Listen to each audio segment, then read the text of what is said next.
This podcast is for professional investors only. Welcome back to Robeco's special edition podcast on the military conflict in the Middle East. My name is Erica van der Merwe. The situation has escalated since US and Israeli forces struck Iran 4 days ago. As would be expected, markets are feeling the heat, and increasingly so, given that there are no clear signs of de-escalation. I'm joined again by Colin, Head of Investment Solutions at Robeco, to consider the investment implications. Welcome, Colin. Hi, Erica. So, Colin, war is always a somber and a devastating matter, but from a purely markets perspective, the key concern, it seems, at this point, is still the implications for energy markets, therefore prices, and therefore inflation in the short, medium, and even the long run. Would you agree? Yes, Erica. From what's changed from yesterday when we talked about this is that the Strait of Hormuz is effectively closed. Mm-hmm. So both the rhetoric from Iran, but if you actually go to a shipping broker and say, can I sail my ship through the Strait of Hormuz, their insurance premium is going to be very, very high. Right. So effectively it's closed. And we know that 83% of the oil coming out of the Strait of Hormuz goes to Asia. So China and the various other countries around India. Then you can see why Asia had a big sell-off yesterday, because Japan is very dependent on energy imports. Mm-hmm. And you can see why that's moved to Europe, because they are also very dependent on energy prices going in there. And our strategist, Peter van der Velde, has done a sort of study, and he thinks that the European economy is about 3 times more sensitive to a rise in oil price than the US one. There are other parts of the market which have performed very well, yes, which are in the crosshairs. Okay. Before I ask you about the components of those movements, if you just look overall at the market sentiment today compared to yesterday when we spoke, so yesterday there was more of a sentiment of buy the dip, and I think that was a reflection of markets assuming that this might be over soon, whereas today it's a far heavier sell-off. Yeah, and again, it's not the standard asset classes you think of that are selling off in a risk-off environment. Okay. And there's certain asset classes that are staying well bid. So, what has Korea equities, Japan equities, gold, treasuries, bank stocks, and cyclicals all got in common? What's their not common? Not a lot. You exactly. Tell me. Yeah. So these are all areas of the market have done very, very well. So these are ones where investor positioning is very positive. So we're seeing this phase as more of, okay, let's sell our profits, take our profits on these various markets. And that's why gold and equities are moving together today. Okay. So we think it's just profit taking on positions that investors have in portfolios. So nothing systemic yet. Okay. So link that then to, because typically if we included in that very that diversified list is some safe haven assets. So there's normally a flight to safety playbook that plays out. It seems different. Yes, apart from the dollar. But then if we look at the rhetoric around the dollar since the start of the year, it's everybody short dollar. So that's a very think about it, that's a very under-owned safe haven asset. And therefore that's why you're seeing the dollar actually strengthen, as it should, as being safe haven. Okay. To what extent is the bond sell-off around inflationary concerns? Difficult to say. We've just had our investment meeting, so we've discussed this and what the reaction function of central banks were, and any spike in headline CPI inflation will be looked through by central banks, because it's driven by the energy, and it'll go up and it'll come back down. Okay. So that's and what they'll say is, well, actually, higher energy prices are a drag on growth. Therefore, we need to have lower rates, surely, in order to make sure the economy is still running. So you could see this happen, and therefore you'd expect much steeper yield curves from that perspective.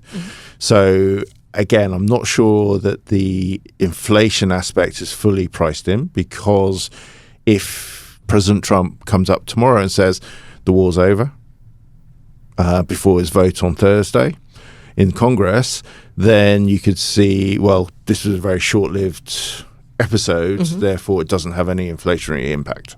Okay. But if it were not, then we would nevertheless expect central banks to rethink things. They were already dealing with sticky inflation before Saturday, right? So this does muddy the waters further.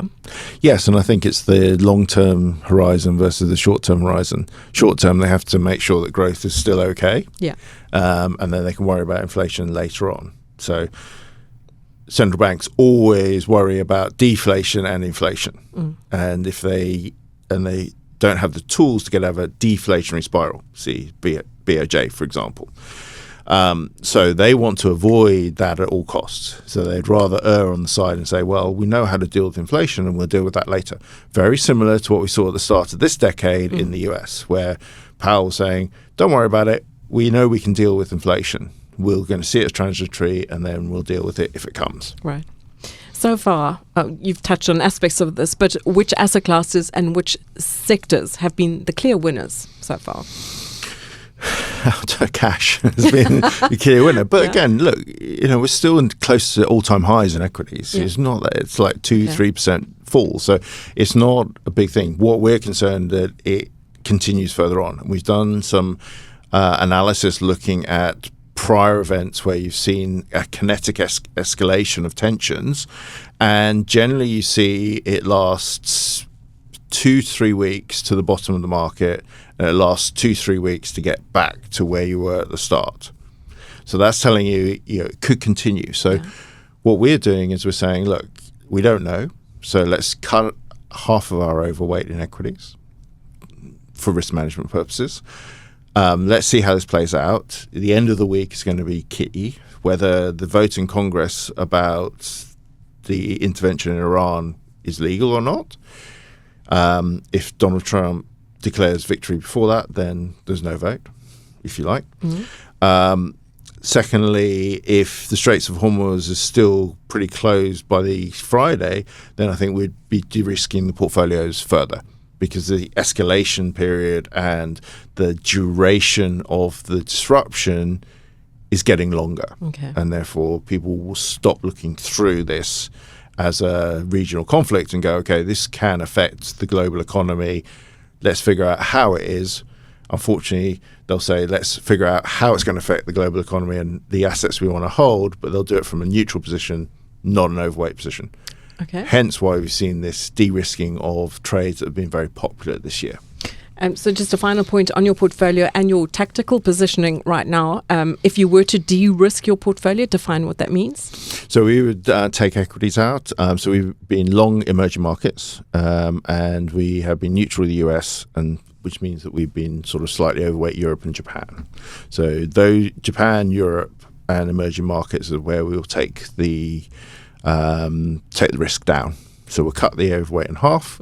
So that's taking a couple of percent out of emerging markets and a couple of percent out of Europe and Japan. And other asset classes?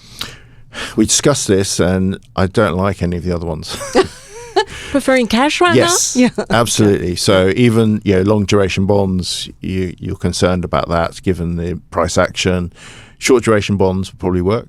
So thinking about 1 to 3 year type time horizons, whether it's governments or indeed credit at this particular juncture, those types of assets will protect your money in the short term.